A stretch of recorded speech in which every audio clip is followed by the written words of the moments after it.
Dans l'actualité de ce vendredi 24 août, l'ancienne Euromarché revient en Martinique. C'est le groupe Bernard Ayotte qui a obtenu l'exploitation de l'ancien hypermarché géant Robert. La Martinique vue d'en haut à bord d'un aéronef, l'autogire offre des angles imprenables à basse altitude. Un bonheur pour les photographes, mais aussi pour les amateurs de sensations fortes. Jusqu'au 17 octobre, la Fondation Clément propose de découvrir les œuvres d'Édouard Duval-Carrier. L'artiste haïtien interroge l'identité et l'histoire de la Caraïbe. Elle ne vous a sans doute pas échappé, cette nouvelle campagne de prévention des maladies sexuellement transmissibles dont ATV est partenaire. Pour nous prend fait, fuck nous bien fait, des mots, des images qui interpellent. Pour en parler, nous recevons la présidente de l'association à l'origine du projet et Bobby, un des artistes qui a contribué à sa réalisation. Voilà pour les titres de ce journal que vous pouvez suivre en direct sur la page Facebook d'ATV. Madame, Monsieur, bonsoir. Je vous le disais en titre, l'enseigne Euromarché revient en Martinique en lieu et place du magasin géant au Robert. Après des négociations entamées depuis janvier 2018, le groupe Bernard Ayotte a enfin obtenu la validation de l'autorité de la concurrence. D'importants investissements sont prévus et tous les emplois devraient être conservés. Loïc Régis. L'enseigne Euromarché se dressera bientôt à la place du géant, encore présent pour quelques jours. Le centre commercial Océanis, ancienne propriété du groupe Oyoen, est racheté par le groupe Bernard Ayotte. Un changement de pavillon qui n'inquiète pas les clients outre mesure. Les gens vont continuer de venir de la même façon, ils vont dépenser leur argent de la même façon. C'est juste le nom qui change. Après, bon, les gens vont encore dire que c'est encore Ayotte. Pour moi, ça va pas changer, on va faire nos courses comme d'habitude. Maintenant, si c'est quand même en notre faveur, qu'on ait de bons prix, ce serait quand même bien. Je pense que peut-être que les prix vont changer, ils vont baisser peut-être, mais ça va rester toujours pareil. L'autorité de la concurrence a validé la cession entamée depuis janvier 2018. L'instance avait posé un certain nombre de conditions pour garantir la variété de l'offre. Après de longues décennies d'absence, Euromarché fera son retour sur l'île. L'autorité de la concurrence a indiqué que les parts de marché sur la zone de chalandise de 15 minutes autour de l'hypermarché qui est racheté étaient trop importantes, dans la mesure où l'enseigne Carrefour était représentée initialement par deux supermarchés Carrefour Market, au Robert et à Trinité, qui appartiennent au groupe des Pointes, un groupe concurrent, et qu'avec ce rachat, un troisième magasin porterait l'enseigne Carrefour, et que cette part de marché serait significativement, particulièrement en tout cas significative. Donc le souhait a été émis que nous changions d'enseigne et que nous prenions une enseigne que nous avions déjà utilisée. Le groupe GBH entend relancer une surface commerciale en difficulté en réalisant des investissements de plusieurs millions d'euros, une nouvelle ère à laquelle devraient participer les 130 salariés. Les emplois actuels seront conservés, nous chercherons à renforcer les compétences en place pour pouvoir développer notre nouvelle acquisition. Les inquiétudes étaient légitimes, nous avons rencontré les salariés lors de cette opération de rachat et des souhaits avaient été exprimés d'investissement dans le matériel, dans la rénovation du magasin, mais aussi des efforts significatifs en termes de formation, ce à quoi nous répondrons dans les prochaines semaines. Des changements importants sont à venir. Les travaux de rénovation commenceront dès la semaine prochaine et l'ouverture est prévue pour le mois de septembre. Petit coup de chaud ce matin pour ceux qui sont tombés nez à nez avec cet obus de 90 cm de diamètre, quartier d'Ilon à Fort-de-France. Les policiers ont aussitôt été appelés en renfort. L'engin n'était pas amorcé, mais un périmètre de sécurité a été installé le temps de l'intervention des démineurs du NEDEX des forces armées aux Antilles. Le dispositif de sécurité a été levé aux environs de 9h30. Prenons un peu de hauteur maintenant à bord d'un aéronef pour découvrir la Martinique sous un autre angle. Aux commandes de la machine, Sophie de Noroy, à son bord des photographes en quête des plus beaux clichés. José Lechertier a embarqué. Regardez.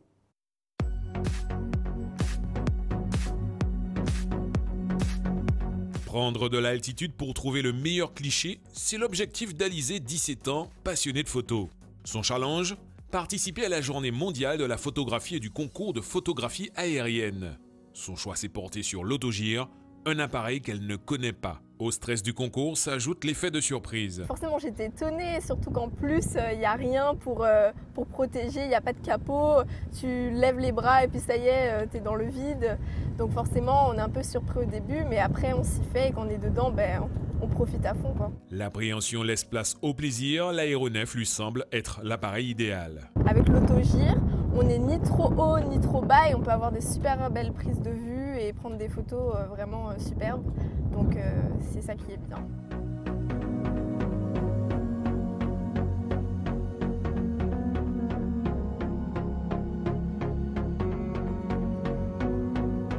Aux commandes, Sophie, monitrice de plongée et détentrice du brevet de pilotage. Entre ciel et mer, c'est son bonheur, un projet qu'elle nourrit depuis 2 ans. Son choix s'est porté vers ce petit engin qui n'est pas très éloigné de l'hélicoptère et qui coûte bien moins cher. C'est aussi beaucoup plus sympa parce qu'on est à l'air libre. Donc en termes de qualité de prise de vue, c'est vraiment sympa. Ça consomme beaucoup moins. Donc à l'heure actuelle, pour l'environnement, c'est quand même pas mal. On est sur du sans plomb, donc c'est pas mal. On est sur du 15 litres heure à peu près. En termes de nuisances sonores également, on est sur du, je ne me trompe pas, 68 décibels. Donc une petite tondeuse à gazon. Il n'y a pas de souffle non plus, contrairement à l'hélicoptère. Et en plus, ça ne décroche pas. Et voilà. Donc ça en fait un atout pour l'environnement, je pense aussi, parce que pour ce qui est sargasses, repérage sur les tortues, En fait, c'est un outil, c'est un nouvel outil, je pense, qui a un bel avenir. Moins cher, mais aussi plus simple à piloter. On a juste un manche en fait qui va commander la tête de rotor, qui va, selon qu'on l'incline vers l'avant, vers l'arrière, va incliner notre voilure vers le côté, de manière à ce que, vous voyez, regardez, si j'incline vers la gauche, la voilure s'incline vers la gauche, et inversement. En vol, l'appareil est stable, l'absence de porte offre un panorama excellent, de quoi séduire les nombreux curieux. L'autogire peut voler entre 30 et 150 km/h, des allures permettant d'apprécier le paysage. Pour avoir emmené déjà pas mal de Martiniquais, et moi, ça fait 15 ans que je suis là, je découvre la Martinique comme je ne l'ai jamais vue parce qu'il y a plein d'endroits qui ne sont pas accessibles. Et je vole aussi en avion et des endroits que j'avais jamais remarqués. Des raies à côté de la finale, je les avais jamais vus, alors qu'en autogire, on a vraiment le temps de les voir en fait. On a le temps de regarder. Un plaisir qui a son prix, à partir de 75 € pour 15 minutes.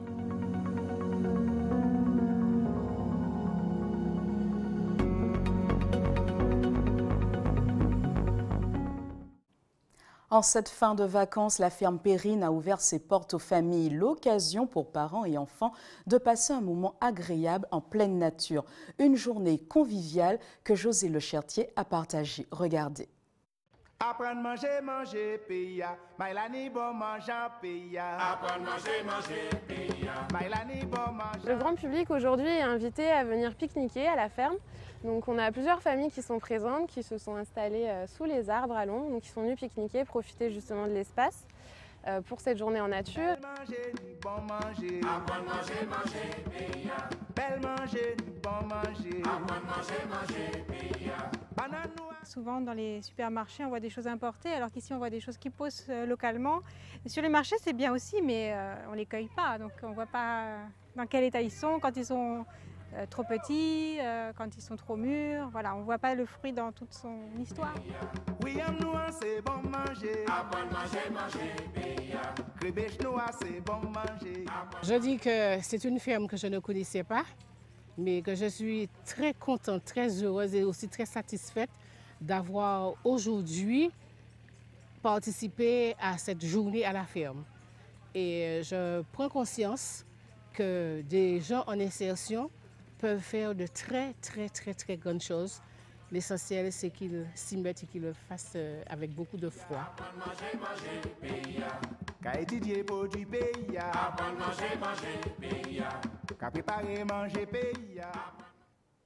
Une campagne choc pour sensibiliser au comportement sexuel à risque. Sans doute avez-vous aperçu et lu ces affiches en 4x3 avec des messages tels que « Fuck fait un choix » ou encore « Foot Moon Madabon ».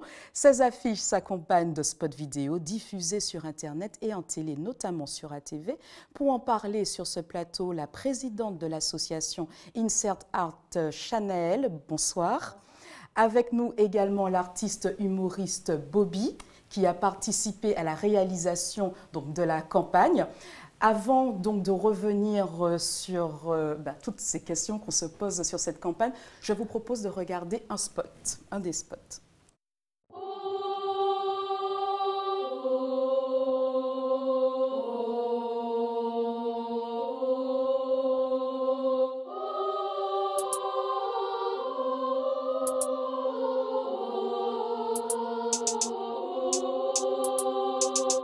foot mon madabon. Ching, cheng, chong. Dans la chambre ou sous la douche. Protège-toi comme à la maison. Mets ta capote ou pas touche. Pour pas pour faire. Faites-nous bien faire. Pour pas pour faire. Faites-nous bien faire. Faites-nous bien faire.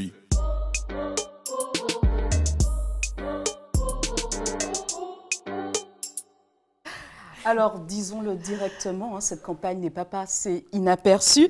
Est-ce que vous avez voulu volontairement choquer? Exactement. Donc, c'était vraiment le but sur cette campagne, de choquer, de sensibiliser, d'interpeller. Et tout a été fait pour, et voilà. Et justement, pour aller au bout justement de cette volonté, est-ce qu'il était important de s'entourer aussi d'artistes engagés qui, eux aussi, par certains propos, caricature ou choc un peu, bouleverse même la société martiniquaise? Il était important aussi pour vous de participer à ce projet? Bien sûr, en fait. Hein, donc, c'est bien de faire rire, monter sur scène, faire des vidéos. Mais bon, si on peut faire passer un message important, utile pour la jeunesse, bon coup. Hein. Alors justement, parlons de messages à faire passer à cette jeunesse. Donc certains des messages qu'on a pu lire, Foot Moun Madabon, là encore, ça n'a pas été forcément compris par tout le monde. Ouais. Pourquoi, selon vous?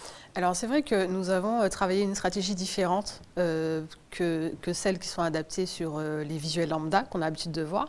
Et là, nous avons lancé les visuels avant et la vidéo après. Donc, Foot Moun Madabon, si on n'est pas jeune, c'est vrai que c'est compliqué à comprendre. Parce qu'à un moment, certains ont pensé que c'était peut-être la chair, en l'occurrence, de la femme qui était... Voilà, de Martinique, qui était plus agréable. Exactement. Non, pas du tout. Alors, nous avons les artistes du groupe QLM, des artistes dancehall, qui sont justement sur cette campagne et qui ont un célèbre titre qui s'appelle Comme à la maison, qui dit Foot Forme Madabon. Donc, ça a été revisité pour la campagne. Donc, c'est vrai que si on est jeune, on comprend en entendant le Xing Shang Chong, mais voilà, on était vraiment sur un créneau jeune, donc c'est vrai que c'était compliqué pour ceux qui ne connaissaient pas la tendance, la mouvance et la chanson, de comprendre directement.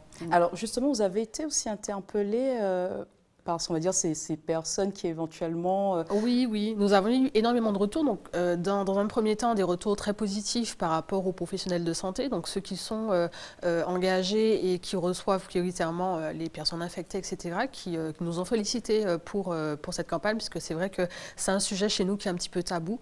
Et vu le taux qui est, en tout cas en ce moment, en pleine hausse, il fallait que le message passe.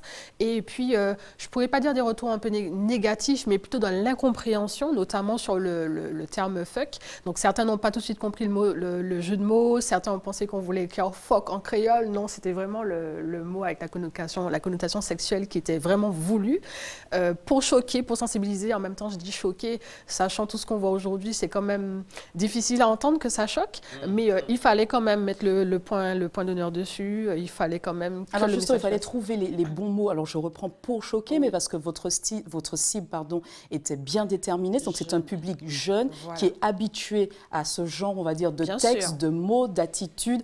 Comment le travail s'est fait autour de ça? Est-ce que justement c'est aussi en collaboration avec d'autres artistes qui ont cette facilité à parler aux jeunes? Alors déjà, pour reprendre un petit peu dans le cadre de la campagne, c'est dans le cadre de l'animation territoriale. Donc cette campagne a été uniquement financée par l'Agence régionale de santé. Donc nous sommes positionnés sur la thématique jeune, sur la vie sexuelle et affective. Donc nous avons proposé une campagne de prévention jeune et nous avons voulu travailler différemment. Donc nous avons aussi, alors le volet prévention est un volet sur l'association, mais notre mission première est l'insertion par l'art et également la mobilité. Donc c'était une opportunité aussi pour nous de présenter le travail des artistes locaux, parce qu'il est inconcevable pour nous de partir ailleurs, de trouver des artistes ailleurs. Donc nous avons vous Bobby, nous avons Sahel, nous avons les QLM, nous avons d'autres jeunes qui ne sont pas forcément très connus comme Juliana, qui ont joué le jeu, qui sont engagés et qui se disent bon ben voilà, le taux il est en hausse, puisque nous avons eu les derniers rapports il n'y a pas longtemps. Nous avons aussi collaboré sur la Mercury de Sainte-Lucie, la Mercury Fest. Donc, il était important, dans ce créneau, surtout les vacances, de faire passer un message.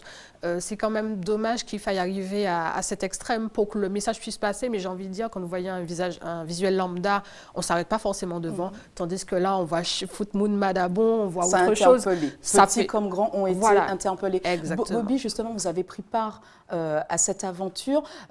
Notamment, on vous voit en caleçon. Exactement. On vous voit... Exceptionnel. Voilà.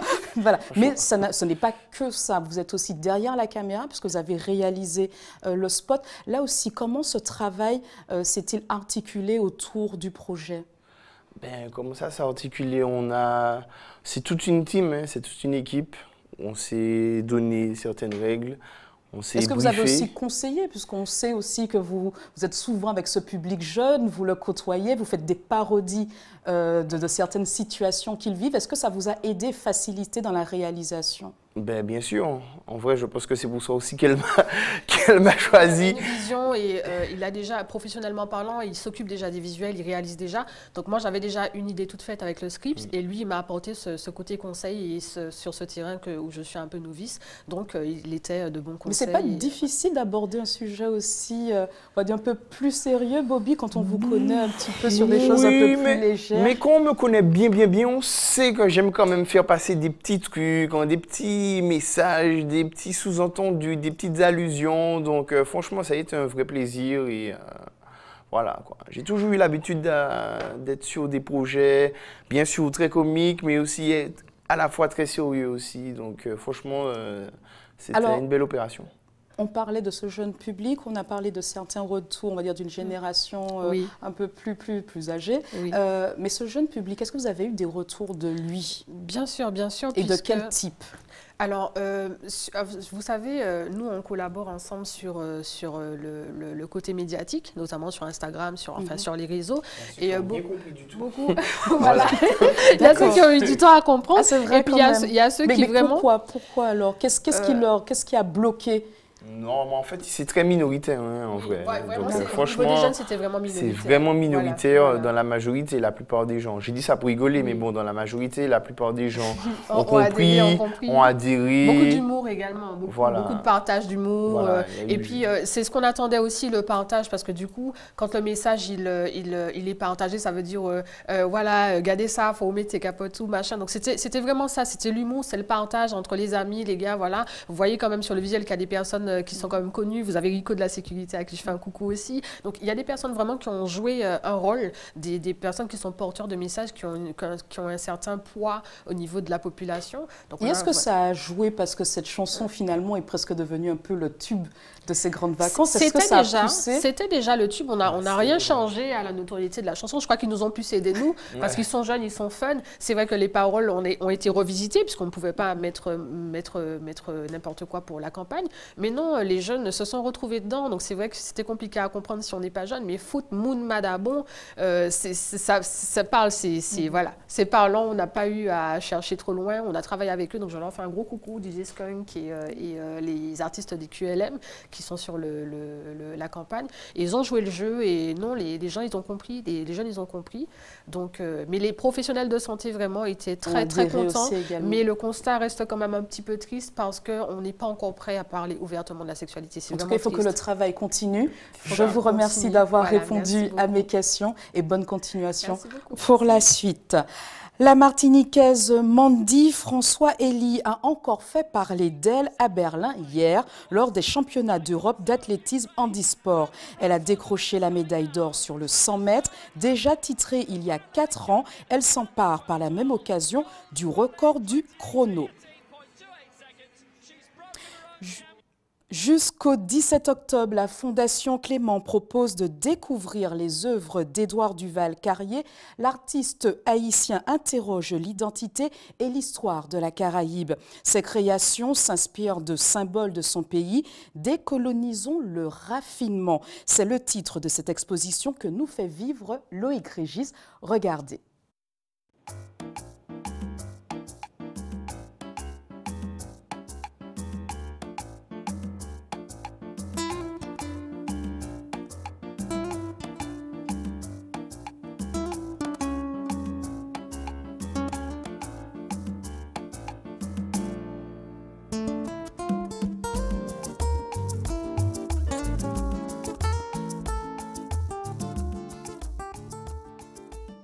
On ne peut pas parler de la Caraïbe sans parler du sucre. Donc nous avons le bateau sucre. Et au début, je voulais qu'il soit entièrement fait en sucre, mais malheureusement, les fourmis suivaient, donc j'ai dû laisser tomber. Donc voilà, c'est le dieu de la mer. Évidemment, on se pose plein de questions. Pourquoi un bateau en sucre? Pourquoi un dieu africain dans la Caraïbe? et tout ça. Donc, mais lorsqu'on regarde autour de soi, surtout par exemple dans une île comme la Martinique, on voit l'importance et nous sommes dans le lieu où les fruits de ce commerce sont les plus évidents.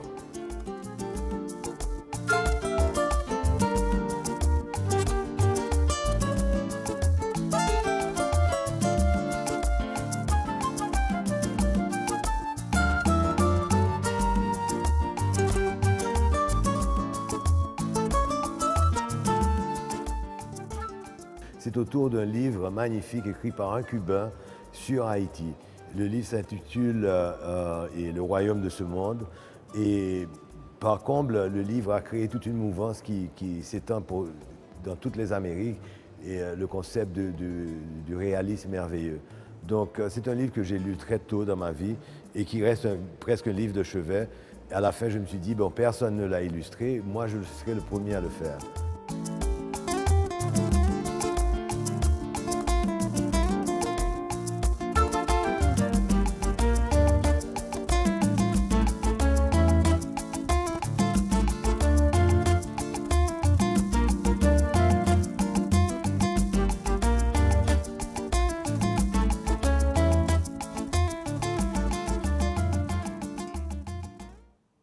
Toujours plus proche de vous, c'est l'heure du JT des communes.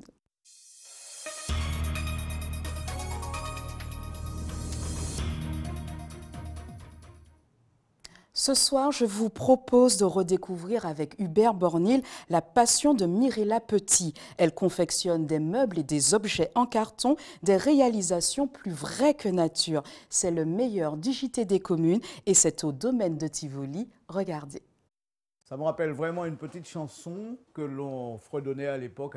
C'était un petit homme qui avait une petite maison en carton, des meubles en carton. Mais justement, Mirella Petit, elle confectionne du carton. Vous voyez, de vrais meubles. Hein. Je suis assis là sur du carton, on ne dirait pas. La table en carton, tous les meubles sont en carton.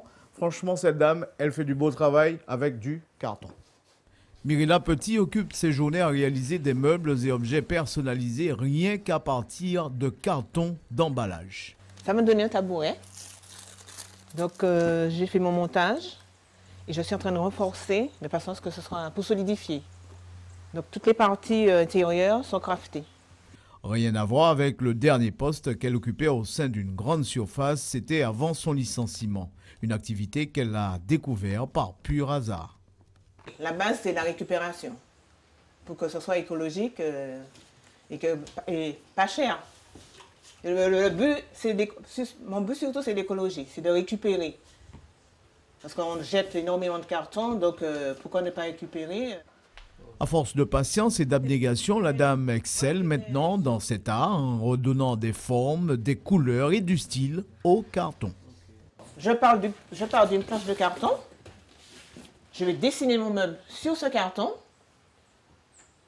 ce qui sera mon gabarit. Donc je vais découper et à partir de ce gabarit, je vais faire mes différentes étapes. Par exemple, je vais faire une première planche, une deuxième planche, une troisième planche. Ainsi voit le jour de véritables objets et meubles parfois dans le style baroque, des éléments uniques pour la plupart. Les gens ont du mal à accepter que ce soit du carton. Il y a une partie, je viens d'avoir une cliente tout à l'heure qui va commander une commode en carton parce que pour elle, elle me dit, elle aura la forme qu'elle veut.